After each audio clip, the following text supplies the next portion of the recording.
Hello, আমার নাম মিরাজ সিদ্দিকী সাবিত। আমি জগন্নাথ বিশ্ববিদ্যালয়ে সেকেন্ড ইয়ারে আছি। আ পার্ট টাইম আমি স্টুডিও গিনকোতে কাজ করছি অ্যান্ড অলসো ঢাকা কমিক্সের সাথে অনেকগুলা কমিক করা হইছে। আম প্রতিবাস্তব আমার জন্য খুবই সারিয়াল একটা এক্সপেরিয়েন্স প্রত্যেক বছরই। অ্যান্ড প্রত্যেক বছরই এটার জন্য খুবই এক্সাইটেড থাকি। একদম ১ম এ যখন হচ্ছে মেহেদী ভাই আমাকে এই মেহেদী ভাই না সরি মাহতাব ভাই আমাকে এটা নিয়ে অ্যাপ্রোচ করছিল। পুরো আইডিয়াটা আই গেস মাহতাব ভাইয়ের ছিল অ্যান্ড এক্সিকিউশন এর সময় মেহেদী ভাই আর মাহতাব ভাই একসাথে কাজ করছে।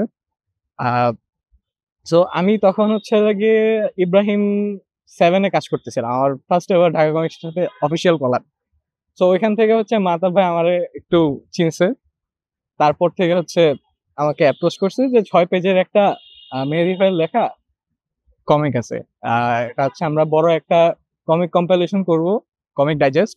ওটার নাম হবে প্রতিবাস্তব। সো আমি এখানে কাজ করব কিনা? And I was like obviously কারণ that's all I ever wanted to do. তো আমাকে মাহতাব ভাই অ্যাপ্রোচ করলো, আমিও হ্যাঁ বললাম অ্যান্ড আমি তখন হচ্ছিল খুবই কাঁচা একটা এক্সপেরিয়েন্স ওয়ালা মানুষ। আমার তেমন কোনো আইডিয়া নাই কমিক্স সম্পর্কে। কমিক্স-টমিক্স পড়ছি অনেক, কমিক্স, মাঙ্গা অ্যান্ড আমার অলওয়েজ একটা ইচ্ছা ছিল মাঙ্গা আর কমিক্সের মাঝখানে একটা ম্যাশ আপ করতে। সো ট্রাই করেছি, পারছি কিনা জানি না, but tried my best. And ১ম এ ৬ পেজের একটা কমিক করছিলাম মেহেদী ভাইয়ের লেখা। তার নাম ছিল 'শ্যাল'। এটা হচ্ছে প্রতিবাস্তব 1 এ। দেন কামস প্রতিবাস্তব 2। প্রতিবাস্তব 2 এর জন্যে আরো এক্সাইটেড ছিলাম। কারণ হচ্ছে হলো গিয়ে এখন I wanted to do something big. মানে গতবার তো ৬ পেজের কমিক ছিল, এখন আরো বড় করতে চেয়েছিলাম। কিন্তু আমার অলওয়েজ একটা সফট পার্ট ছিল, উইক পার্ট ছিল, যেটা হচ্ছে হলো গিয়ে আমি গল্প লিখতে পারি না। গল্প লিখতে পারলেও অর্গানাইজ করতে পারি না। সো আমাকে আব গতবারের মতোই হচ্ছে হলো গিয়ে মাহতাব ভাই একটা গল্প দিছে। যেটা হচ্ছে তানজিম রহমান ভাইয়ের লেখা। ওটা ছিল হচ্ছে আসিতেছে, আবারও আসিতেছে। আচ্ছা। সো এটা ছিল হচ্ছে সুপার হিরো কমিক্স। ততদিনে হচ্ছে লাগে আমার ইব্রাহিমের ২টা ইস্যু বের হয়ে গেছে। তো ওখান থেকে ইন্সপায়ার্ড হয়ে মাহতাব ভাই বলছে যে, "সুপার হিরো কমিক করতেছো, এটা করো, এটা আরো ভালো হবে।" আচ্ছা করে দিলাম। রাইটারের সাথেও কথাবার্তা বললাম। খুবই দারুণ লেখক অ্যান্ড উনার ডেসক্রিপশন, উনার ক্যারেক্টারের ডেপথ আ খুবই চমৎকার। সো এটা গেল প্রতিবাস্তব 2. Then comes প্রতিবাস্তব 3. This was a major breakthrough for me. কারণ এটা হচ্ছে হলো গিয়া পুরা জিনিসটা দ্রোহ আর ভালোবাসা, দ্রোহ আর প্রেম মনে হয়। আচ্ছা। তো প্রতিবাস্তব 3 এ why is it such a big deal for me?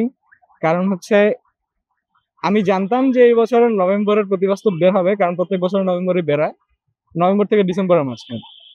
So আমি জানতাম যে এই বছর আসবে। সো তখন হচ্ছে জুলাইয়ের সময়, জুলাই আপরাইজিং চলতেছে। আর সব জায়গায় হচ্ছে খুব গরম পরিবেশ। অ্যান্ড তখন হচ্ছে আমার বড় ভাই আরাম ভাই, উনার কাছ থেকে হচ্ছে হলো গিয়া উনার পার্সোনাল এক্সপেরিয়েন্স থেকে একটা স্টোরি পেয়েছিলাম। অ্যান্ড ওই স্টোরি হচ্ছে হলো গিয়ে আমরা জুলাইয়ের সময় থেকে বানানো শুরু করছি। And letter on I got more help from my friends and staff. তারপরে ক্যারেক্টার ডিজাইন বানানো হইলো। অ্যান্ড আস্তে আস্তে আমি একদম সবার আগে থেকে শুরু করছি যে এটা আমি সবার আগে এক্সিকিউট করে পাঠাবো। সো আমার বাই ডিসেম্বর কি ও না সরি মিড জানুয়ারির মধ্যে আমার কমিক আঁকা শেষ। অনেকেরও এর মাঝে বাকি ছিল, নাতাশারও বাকি ছিল, ওরা আরো এক্সটেন্ড করেছে, যাই হোক। সো ততদিনে আমারটা করা শেষ। আমি খুবই একদম আমার জান প্রাণ ঢেলে দিছিলাম এটার মাঝখানে। একদম I gave it my all. আমি একটা পেজের পিছে পুরো একটা দিন সময় দিছি। সো এটা মেবি ২৪ পেজের। সো আমার ২৪ দিন সময় মোটামুটি লাগছে। একটা স্প্রেড পেজে ছিল। এনিওয়েজ, সো হ্যাঁ, that's why it's a big deal. কারণ স্টোরিও আমার ছিল অ্যান্ড লেখা আঁকাও আমার। It's not a good story, but it's a funny one if you get one. কারণ হচ্ছে গল্পটার নাম হচ্ছে খুঁজে পাবো না। প্রোটাগনিস্টের নাম তাহসান আর হচ্ছে মেয়ের নাম আলো। সো দ্যাটস এ পান। খুবই লেম একটা পান, বাট আপনারা যারা লেম পান পছন্দ করেন তাহলে এটা ভালো লাগবে, এটা পড়বেন। আচ্ছা, দ্যাটস ইট। মাই ওভারঅল প্রতিবাস্তব was surreal and out of this world, and it actually helped me grow up as an artist, as a writer. I'm not a writer, আবারও বলতেছি, but every year প্রতিবাস্তব helps me to write one. So Pratibastava is a big deal and is a big breakthrough for me.